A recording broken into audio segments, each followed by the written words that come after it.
दिल्ली में मुख्यमंत्री वर्सेस उपराज्यपाल के मामले में सुप्रीम कोर्ट का बड़ा फैसला आ गया। सुप्रीम कोर्ट ने कहा कि अधिकारियों की तैनाती और तबादले का अधिकार दिल्ली सरकार को होना चाहिए, यानी उपराज्यपाल नहीं, मुख्यमंत्री ही दिल्ली के असली बॉस हैं। दरअसल केंद्र सरकार ने 2021 में government of NCT of Delhi act में संशोधन किया था। इसमें दिल्ली के उपराज्यपाल को कुछ और अधिकार दे दिए गए थे।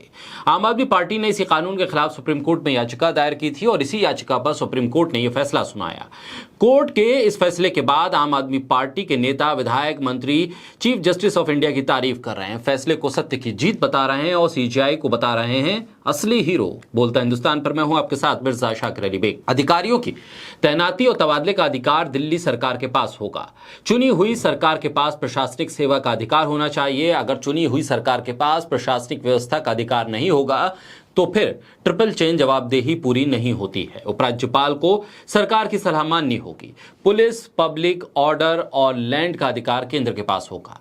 दिल्ली में विधानसभा और सरकार के कामकाज के लिए एक रूपरेखा देने के लिए राष्ट्रीय राजधानी क्षेत्र दिल्ली सरकार अधिनियम 1991 लागू है। 2021 में केंद्र सरकार ने इसमें संशोधन किया था। इस पर उपराज्यपाल को कुछ और शक्तियां दी गई थी। संशोधन के मुताबिक चुनी हुई सरकार के लिए किसी भी फैसले के लिए एलजी की राय लेनी अनिवार्य कर दी गई थी। इसी को आम आदमी पार्टी ने सुप्रीम कोर्ट में चुनौती दी थी। अदालत ने माना है कि नौकरशाहों पर दिल्ली सरकार का नियंत्रण होना चाहिए।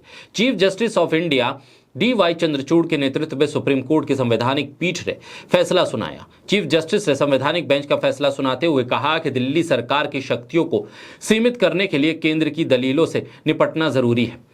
एनसीडीटी एक्ट का अनुच्छेद 239 AA विस्तृत अधिकार परिभाषित करता है। यह अनुच्छेद विधानसभा की शक्तियों को समुचित व्याख्या करता है।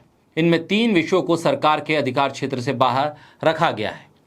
दिल्ली सरकार बनाम एलजी में सुप्रीम कोर्ट ने कहा है कि लोकतंत्र और संघवाद के सिद्धांत बुनियादी संरचना संघवाद का एक हिस्सा है जो विविध हितों के अस्तित्व को सुनिश्चित करता है, वहीं विविध आवश्यकताओं को समायोजित भी करता है। सीजीआई DY चंद्रचूड़ और जस्टिस MR शाह, कृष्ण मुरारी, हिमा कोहली और PS नरसिम्हा की संवैधानिक पीठ ने दिल्ली सरकार और केंद्र के बीच चल रहे विवाद पर फैसला सुनाया। इस फैसले से साफ हो गया है कि दिल्ली में केजरीवाल सरकार अधिकारियों के तबादलों और पोस्टिंग को लेकर प्रशासनिक सेवाओं का कंट्रोल करेगी। सीजीआई ने कहा है कि एनसीटी एक पूर्ण राज्य नहीं है, ऐसे में राज्य पहली सूची में नहीं आता। एनसीटी दिल्ली के अधिकार दूसरे राज्यों की तुलना में कम है।